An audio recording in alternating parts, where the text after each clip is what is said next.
Thank you very much indeed for having me here. So I was called in last minute, and so I put my legs on and rushed down. So what I'm going to talk about today is a little bit of what I did before, what happened, and what I did afterwards.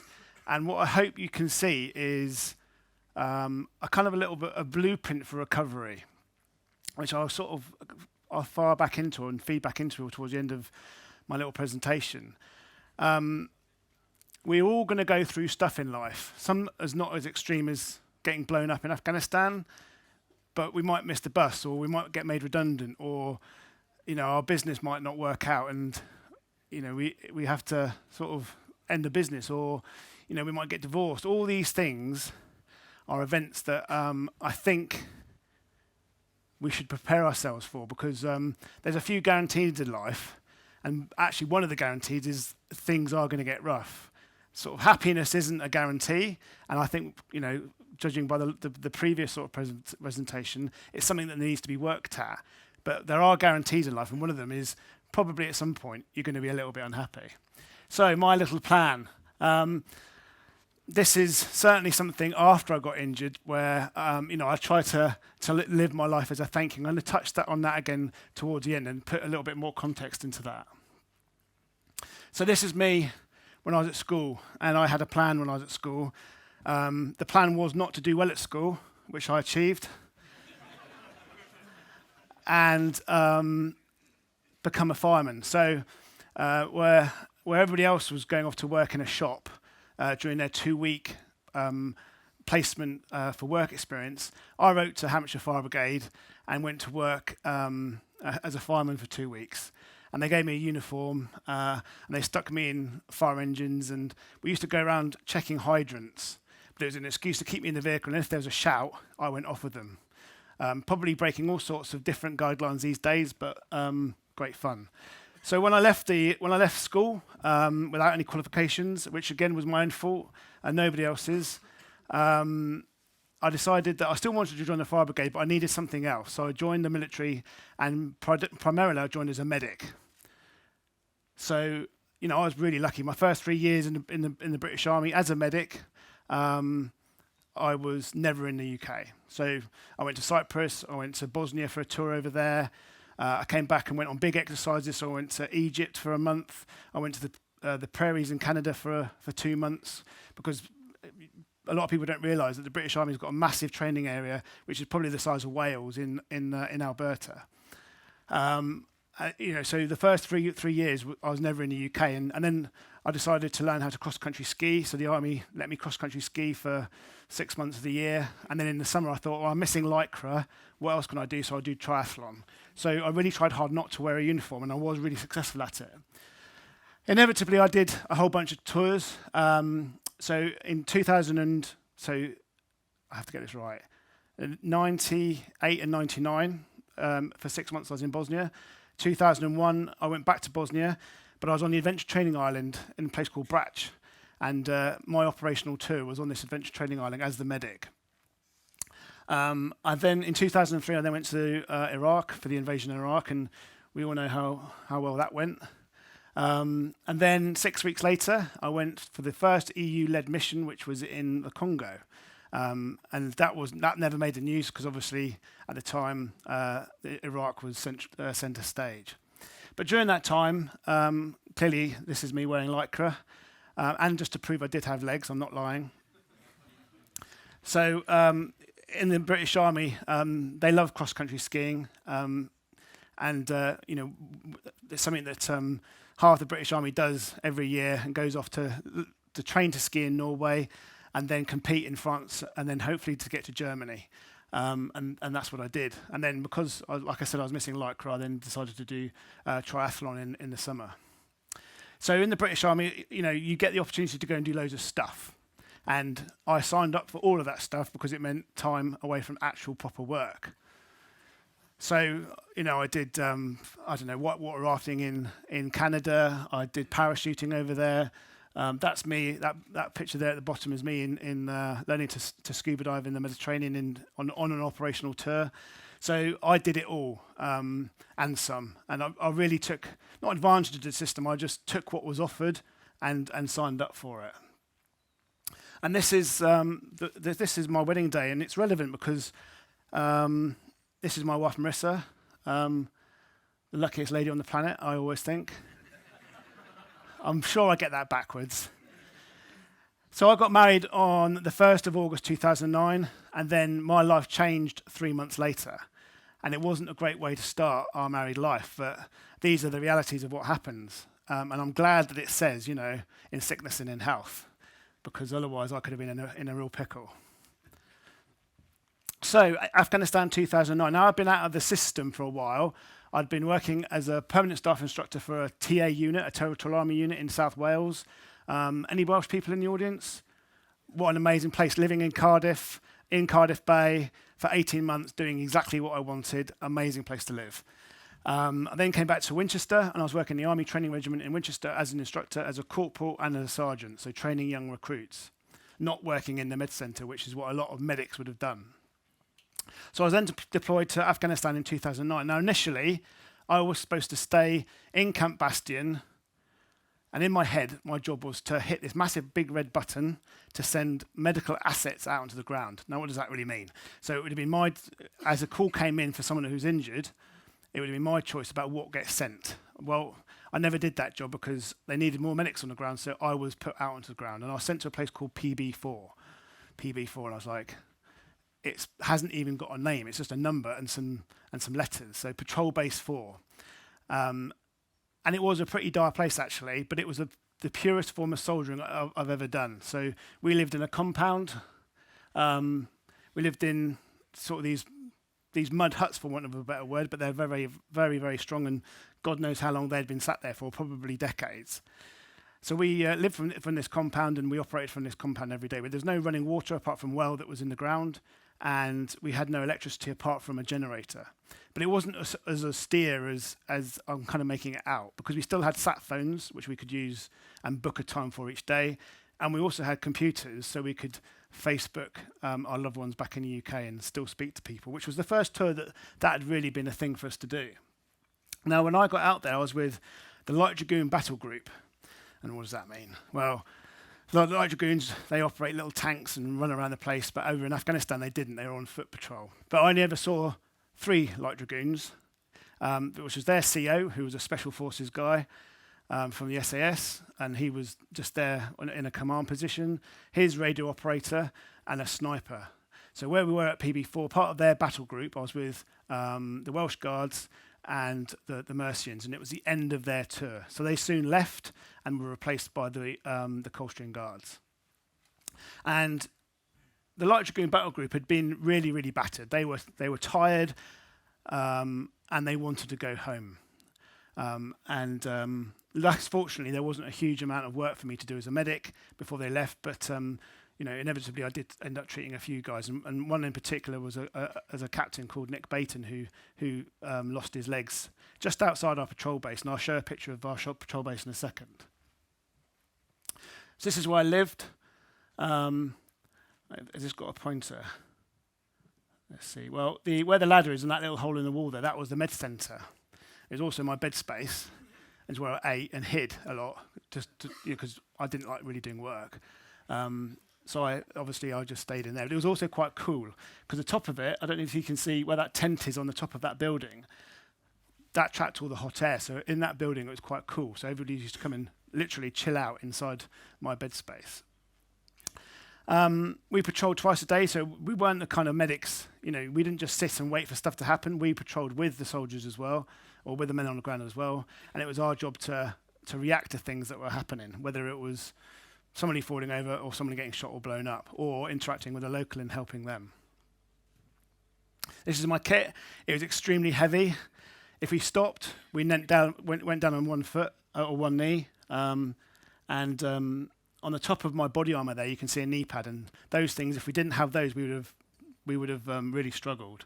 But my kit was extremely, extremely heavy. I've never carried so much kit in my life. It was hard work operating in those conditions with all that weight. So this is our patrol base. I'm going to try. Does this? Yes. Okay. So the med centre was here. The front entrance was here. Now all this part wasn't there when I was there. This was taken a few years later. One of my friends, there used to be some sort of broken down buildings here, and he was blown up there, and bearing in mind that there was guards here, and that was 50 meters away from our front entrance, so the Taliban could get that close. Now, on the morning that I was blown up, it was a Monday morning, and I got up probably about 3 o'clock in the morning. I got myself ready, I had some food. I was always not anxious, but sort of I wanted to be there and be prepared to serve the people that I was supposed to be looking after, and those were the men on the ground. So we used to always meet somewhere. This used to be a well, but they filled it in because it wasn't a proper. It was just a hole in the ground. We used to meet here and then prepare ourselves to leave the patrol base. So as we left that morning, under the cover of darkness, I remember sort of slotting in to sort of halfway down the line of men that left. So there's about 20 people that left, and I was sort of in the middle of those men there. And the reason why we used to walk single file is because the guy at the front, he was called the Vallon Man. And the reason why he's called the Vallon Man is because he had a metal detector which was called the Vallon, and it was his job to see if there's anything buried in the ground. So we moved off and followed this guy, and I got to about 150 meters, somewhere up here, where I activated an improvised explosive device. I was thrown in the air, and I landed on the floor, and I was unconscious for probably about 2 or 3 minutes. In fact, it felt like 2 or 3 minutes, it was probably seconds. When I came to, or when I woke up, I realised quite instantly that my world had changed. So my right leg was no longer my right leg was no longer there. My left leg was damaged, irreplaceably damaged. I damaged my right arm, which was broken and dislocated. And really annoyingly, I also lost my right testicle. And it was annoying because it was one of my favourites. You will be pleased to know that it had a fair amount of use. So at least it wasn't complete lace. I don't know if that's inappropriate or not. I never know where that line is. It might be too late now. So I'm lying on the floor. I realise that things are looking pretty bad. And someone shouted, "Medic," to which I replied, "I am the fucking medic." And then they realised that things were a little bit worse than they initially thought, and they would have to react. So they sent out the Vallon Man again to come and clear a route to me, because there could have been more IEDs or improvised explosive devices in between them and me.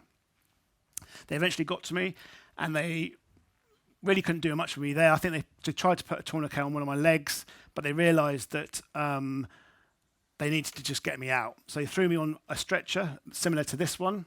So it's just a piece of fabric that can be stuffed in the bottom of a day sack. They threw me on that, and they started carrying me out. And I was watching the guys carrying me. And there was one guy who I later found out was hyperventilating and also had his eardrums blown out, so he couldn't balance properly. And I was watching him, and I thought, he's struggling a little bit here. And he tripped, which meant I fell out the stretcher onto the floor again. And that wasn't uncommon to find yourself back on the floor again. So they soon got me back into the stretcher, and I was rushed to the entrance of the patrol base where I was casevaced. Now, at the weekend, I swam in a 24-hour event in Clevedon, and one of the guys that treated me on the back of the MERT, which is the Medical Emergency Response Team, he came to see me down in Clevedon, and I hadn't seen him since for 10 years, 12 years. And he was explaining to me some of the treatment that he did, and he had his fist firmly bedded into my left leg to stop me bleeding out. They couldn't control the bleeding in my right arm. And he stayed with me until I got into the emergency department back at Camp Bastion, which is where they saved my life. Now, I remember everything that happened to me. There are flashes where I don't remember, but most of it I can remember. I remember holding the hand of this beautiful nurse as I went through to theatre. Now, that beautiful nurse has turned out to be a sailor with a beard. It's really ruined my memory of that whole episode. Anyway, he looked after me until I went through to theatre. Now, I was hit on, it was kind of 12 o'clock in UK time on Monday morning. I was back in the UK by 11 o'clock Tuesday morning after having life-saving surgery in Camp Bastion. I was operated on the Monday, the Tuesday, and the Wednesday, I think. Now, this didn't just happen to me, it happened to my wife as well. And people forget that when someone ends up ill or wounded or sick, whatever it is, that there's someone looking after them in the back that often gets ignored. So my wife had to have this knock on the door. And I can just imagine this guy getting his coat from his jacket, going to a house that he doesn't really know, doesn't know the person that lives there, and having to knock on their door to give some really bad news. Well, fortunately, my wife wasn't in. She was at her boyfriend's house. That's not true. She was with her mum and dad down in Sevenoaks in Kent, and was visiting her parents. But I'm glad she wasn't on her own when she got this news. I'm glad she had people around her, and although initially she did think I wasn't alive anymore. And I can't imagine what that felt like. And I was just sad that I couldn't be with her to reassure her. So this is me just knocking about, lazing around in bed. And I was taken to Selly and I spent a week there unconscious, and I was woken up on the Friday. I then spent another 4 weeks there, having further surgery, and then being discharged after 5 weeks to a lovely place in the south, full of drugs, clearly.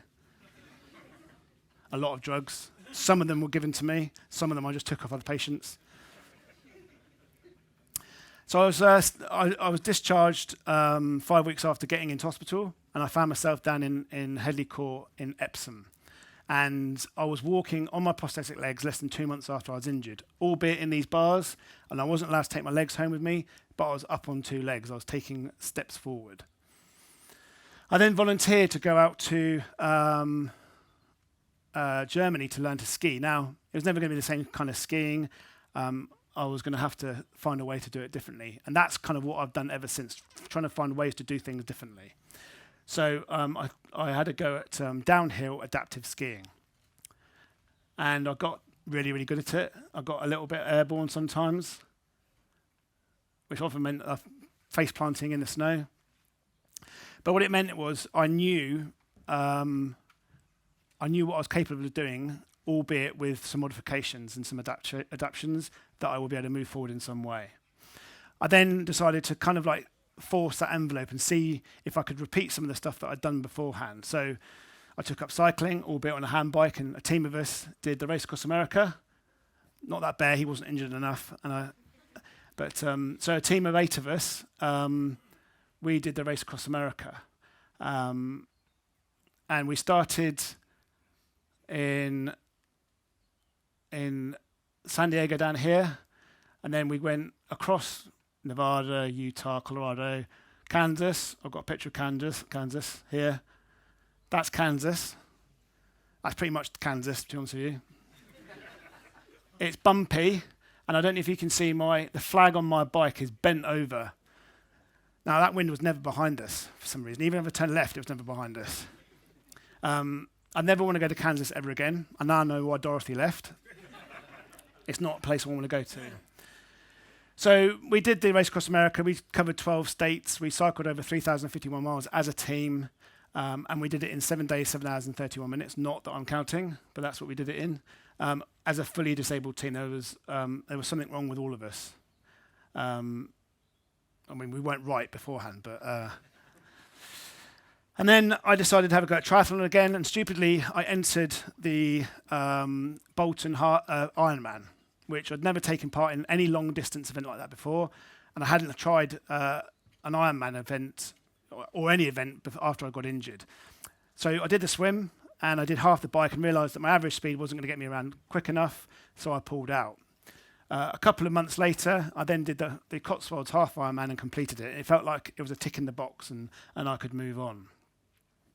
Now, open water swimming is my real passion now. That sieve of life has finally sieved me into the right pot, and I now swim outside as often as I can. So this was Brownsea Island, and this was one of the first races I did.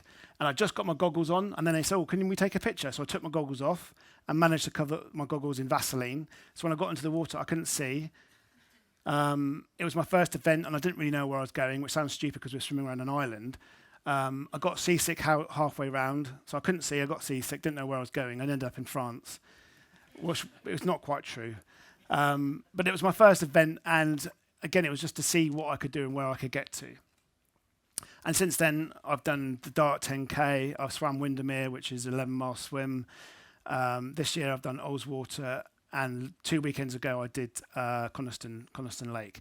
And in 2019, just before COVID hit, I took up cold water swimming, which has become really fashionable recently. And I'll be honest with you, since I've started cold water swimming, I've never had a cough or a cold ever since. And so there is some sort of truth to, I don't know, the benefits, the anecdotal benefits that you hear about. But it's something I really enjoy. And I suppose I get three things from it. The fact that I'm outdoors, in the fresh air, raising my heart rate a little bit, but the community around it is a very, very supportive, non-competitive community which doesn't care who you are or where you've come from. It's just a very, very supportive community. And when I take new people swimming, they always say to me, I didn't think about anything when I was in the water. And for the women in the audience, you think about everything. My wife often asks me what I'm thinking about, and after she's given me a list of what she's thinking about, and she says, "What are you thinking about?" I say, "Absolutely nothing."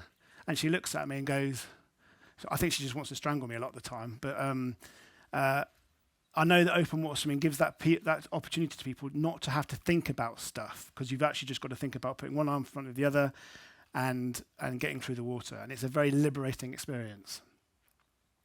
This is me at the Invictus Games in 2014. I swam in there, and I didn't win anything, and I'm still bitter about that today. I don't think I'll ever get over that, but I did steal some children at the end. So that's my daughter there and my little boy there. These policemen, I mean, it took a while to get out of the handcuffs, but eventually I was allowed to go free. But these are my life now. These are why I get out of bed in the morning. I've got 3 children. So my daughter now, she's 10.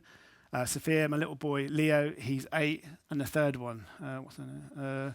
Amelia. So she's 6, and I think if women are allowed to join the SAS, she's going to be the first member to join, because she's an absolute lunatic, I think is the best description for her.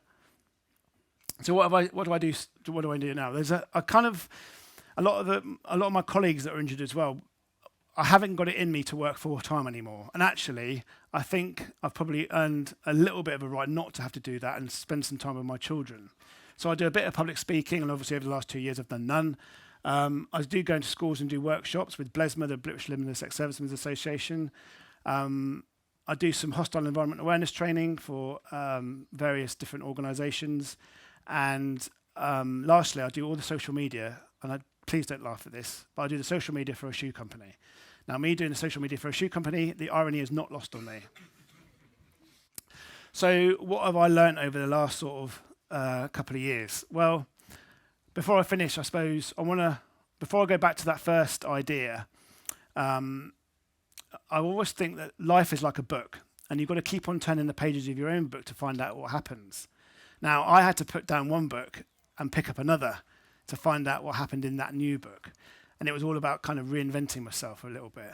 But, we can't keep on rereading the chapters of our own life, because that would be really boring, and we can't move forward. And humans are, our eyes face forward, and we need to look to the future. We can learn from the past, but we need to look to the future. And I can't look in the past and see all the sort of the tough times that I've experienced without trying to find the good stuff, because that's what life should be about. And then I want to, before I finish, just think about that first thing that I want to try and live my life as a thank you. So I was helped on the ground. I was helped by the pilots that took me off the ground. I know I was given 50 units of blood in Camp Bastion, on top of the 50 unit, half that again in plasma. So there's people that have helped me on my journey, which initially it was probably in the hundreds, and that's gone into the thousands, even if it's just somebody raising money for Help for Heroes or BLESMA or any of the other service charities. So I've been helped so much over the years, and I didn't get here without some help and support. And I really think that we can all say that. We didn't get here in life without some help and support. And so it's incumbent on us to kind of live our life with that in mind, I think. And then the last thing I'll say is, I live for my children now, and it just goes to show you don't need 2 balls to fill a pram. And that's how I'm going to end my talk. Thank you very much.